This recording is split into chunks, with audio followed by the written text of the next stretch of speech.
रात्रि में ठाकुर जी मैया की, बूढ़ी मैया जो थी उनके स्वप्न में गए और स्वप्न जाके बोले, मैया तुमने मेरी बड़ी सेवा करी, खूब सेवा करवाई, खूब 56 भोग अरोगे, खूब आनंद से प्रेम पायो, लेकिन अब आपके कछु दिना शेष रह गए। मैया को बता रहे हैं ठाकुर जी, मैया से कह रहे हैं कछु दिना में आप तो चली जाओगी वैकुंठ और फिर मैं अकेला रह जाऊंगा, फिर आपके दूर दूर के रिश्तेदार सब यहाँ पे आके लड़ेंगे झगड़ेंगे कि हम करेंगे सेवा, हम करेंगे सेवा। मैया वहां से अच्छा तो तू मुझे पहले ही कोई और को सौंप जा। तो मैया ने स्वप्न में ही पूछा, जय जय कौन है, कौन ऐसा सुहागन है जिससे आप अपनी सेवा कराना चाहते हैं? तब ठाकुर जी बोले, मैया एक बाबा तो भिक्षा ले हुए आवे, सनातन बाबा, वही को तुम मुझे पधरा दे, मैं वही के पास ही अपनी सेवा करवाऊंगा।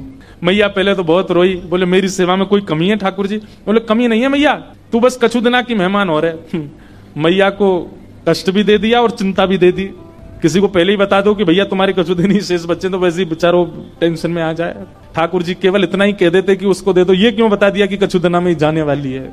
मैया को पहले चिंता हुई, बाद में मैया ने विचार किया कि ठाकुर जी सही कह रहे हैं, अगर मैं किसी को नहीं देके जाऊंगी तो रिश्तेदारों की नजर तो गड़ी है, क्योंकि दर्शनार्थी आते हैं, चढ़ावा चढ़ता है, और उस चढ़ावे के लोभ में कहीं ठाकुर जी को कहीं गलत स्थान पर ना ले जाया जाए। तो अगले दिन मैया ने श्रृंगार किया, भोग लगाया, इतने में बाहर सनातन गोस्वामी आ गए थे भिक्षा लेने। तो मैया गई और रोते रोते बोली, बाबा कल रात में स्वप्न में ठाकुर जी आए और आकर के मुझसे कह गए कि मुझे तो बाबा दे दो, अब तुम यहीं डटे रही हो, मैं ठाकुर जी को ला रही हूँ, उनको सब श्रृंगार सामग्री सब आपको दे रही हूँ, ठाकुर जी को ले जाओ, आप ही सेवा करो बाबा। सनातन गोस्वामी बोले, मैया मैया रुको रुको रुको रुको, हमको श्रृंगार करना नहीं आता, हम केवल नाम जप करना जानते हैं, राधे कृष्ण कृष्ण कृष्ण राधे राधे, 20 घंटा यही करवाओ हमसे। सनातन गोस्वामी बोले, दूसरी बात, सेवा तो सौभाग्य मेरे पास ठाकुर जी आएंगे, पर आपका इतना सुंदर भवन, इतनी बढ़िया व्यवस्था, मैं तो छोटी सी कुटिया में रहता हूँ और जमुना जी में बाढ़ आ जाती है तो मेरी कुटिया तो भय जाती है, उसमें ठाकुर जी को कहां विराजमान करूंगा, मेरे यहाँ कोई महल नहीं है। और तीसरी बात मैया, मैं तो 20 घंटा आंख बंद करके ध्यान में रहता हूँ, आपके ठाकुर को तो सवेरे उठाना पड़े, बाल भोग लगाओ, फिर राज भोग लगाओ, फिर ब्यारू भोग लगाओ, फिर श्रम भोग लगाओ, 8 बार तो ये भोजन करते हैं, मैं किस करूंगा इनकी सेवा? अच्छा मुझे करने में दिक्कत नहीं, मैं तो देखो 4 घंटा ही नियम से बाहर रहता हूं, उसमें ही सेवा कर पाऊंगा, इनसे पूछ लो ये राजी है कि नहीं, व्यवस्थाएं ऐसी हैं मेरे यहाँ, रह पाएंगे कि नहीं? मैया बोली, आज मैं ठाकुर जी से बात करूंगी। रात में जैसे मैया सोई, स्वप्न में फिर ठाकुर जी कहा बात है मैया? बोले, बाबा के यहाँ ना तो घर अच्छा बनो भयो, ना भोजन की अच्छी व्यवस्था, रसोई घर भी नहीं है, आप तो 8 बार भोग लगाते हो, आपको श्रृंगार करवाना होता है, ये सारी व्यवस्था उनके यहाँ नहीं है, वो तो 4 घंटा ही नियम से बाहर रहते हैं, तभी आपकी सेवा कर सकते हैं। और हो सकता है मैं तो बढ़िया पोशाक पहनाती हूँ, बाबा तो केवल एक कॉपीन पहनाएगा, आप सर्दी पड़ेगी, जाड़ो पड़ेगा, मैं तो आपके आगे अंगीठी रखती हूँ कोयला की, बाबा तो आपको कंबल उड़ा के बैठा देगो बस, और बाढ़ आ गई तो है सके पेड़ के नीचे भी रहना पड़े। ठाकुर जी बोले, मुझको सब मंजूर है, पर रहूंगा वही के यहाँ। यही तो प्रेम होता है कि भैया वृक्ष के नीचे भी रखेगा तो रहूंगा वही के संग ही। दूसरे दिन मैया के यहाँ जैसे सनातन गोस्वामी आए, मैया तो अपने ठाकुर जी गोद में लेके आई, बोले, बाबा आपकी सारी शर्तें हमारे ठाकुर जी को मंजूर है, रहेंगे आपके पास से। बाबा बोले, अच्छा लाओ दो। अब नेत्रों में आंसू भर रहे हैं कि बताओ, मैं नहीं चाह रहा हूं, ठाकुर जी खुद आ रहे हैं मेरे पास, ये मेरे भजन का बल है। अपने हृदय से लगा करके श्री मदन मोहन लाल जी को लेकर के आए, नेत्रों से अविरल अश्रुधार गिरते जा रहे हैं। बोले, ठाकुर जी झोंपड़ी से महलों में जाते हुए लोगों को देखा, पर महल से झोंपड़ी में आते पहली बार देख रहा हूं मैं। चौकी भी नहीं है एक बैठाने के लिए, नीचे फर्श पे ही गोबर का ऊंचा सा एक बना दिया चौकटा, उसी पे बैठा दिए ठाकुर जी। सनातन गोस्वामी के हाथ पैर कांप रहे हैं, कहीं ठाकुर जी को कोई दिक्कत नहीं हो जाए। जल की व्यवस्था कर दी। अब बोले, अब क्या भोग लगाऊं, मुझे तो सब्जियां भी बनानी नहीं आती, मैं तो आटा लेके आता हूं, यमुना जल में माड़ करके मोटा सा आटा टिक्कड़ बना करके और रज में भीतर धर देता हूं, 2-2 दिन में उसी में से निकाल के पाता रहता हूं, इनका कैसे भोग लगाऊं मैं?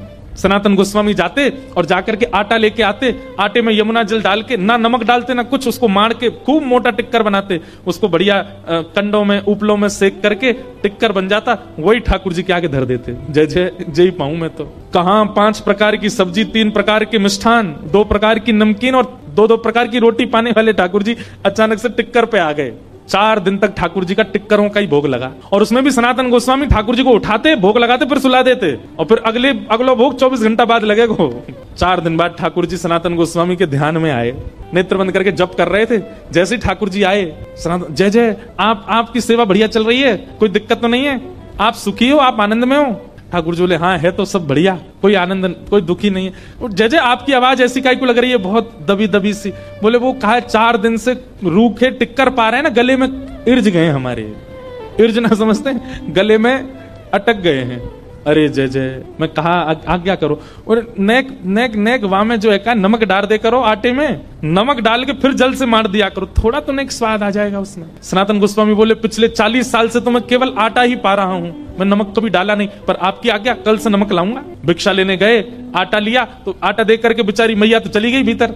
सनातन गोस्वामी सुनो थोड़ा नमक और दे दो।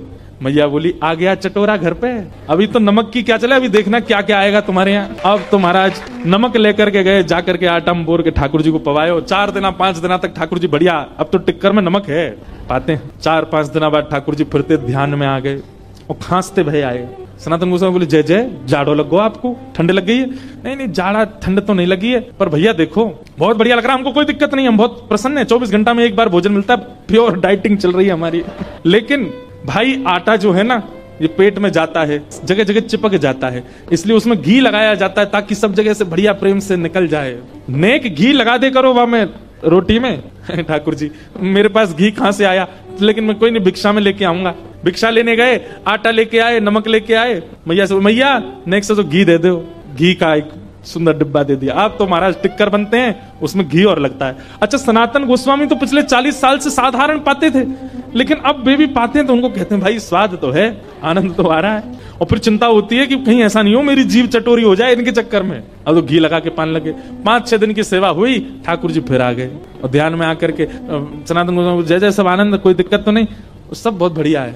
तो बोले फिर बोले जब आप जाते हो भिक्षा लेने, आटा भी लाते हो, नमक भी लाते हो, घी तो है ही है, एक आलू भी ले आया करो, और जब टिक्कर सेकते हो तो उसमें जो धीमी धीमी आंच रहती है उसमें आलू डाल दिया करो, वो आलू भुन जाएंगे, भुन के उनके छिलका अलग करके मीड़ के उसमें नमक डाल करके दे दिया करो। सनातन गोस्वामी बोले फिर 6 दिन बाद कहोगे नींबू भी ले आओ, फिर कहोगे चीनी भी ले आओ, फिर कहोगे मालपुआ बनाओ, अब कहोगे फिर रसगुल्ला बनाओ। ठाकुर जी आप चलो, आपको वापस मैं ही छोड़ के आऊं महलों में।